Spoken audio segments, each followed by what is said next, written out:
গাজীপুর মহানগরের গাছা থানাধীন এলাকায় মোটরসাইকেল ছিনতাইকারীদের চাপাতির কোপে গুরুতর আহত হয়েছেন মনির হোসেন নামের এক যুবক। রবিবার রাত 1:45টার দিকে বনানী থেকে নিজ বাড়ি ফেরার পথে বড় বাড়ি বাস স্ট্যান্ড সংলগ্ন পাকসিন গার্মেন্টস গেটের সামনে এ হামলার ঘটনা ঘটে।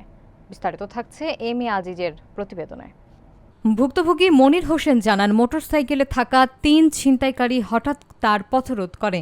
এরপর তারা তাকে এলো পাথারিয়ে চাপাতি দিয়ে মাথায় কোপ দেয় এবং তার কাছে থাকা অপো A78 মডেলের মোবাইল ফোন ও নগদ 30,000 টাকা ছিনিয়ে নেয়। এ সময় ছিনতাইকারীরা তাকে গুম করার হুমকিও দেয়। আহত অবস্থায় প্রথমে তাকে বড়বাড়ি ঢাকা ইসলামী হাসপাতালে নিয়ে যাওয়া হয়।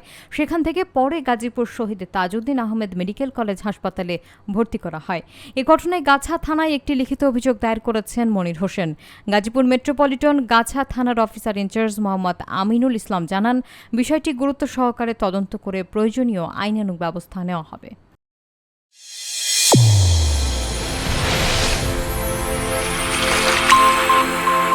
চ্যানেল A1 হৃদয়ের স্পন্দন।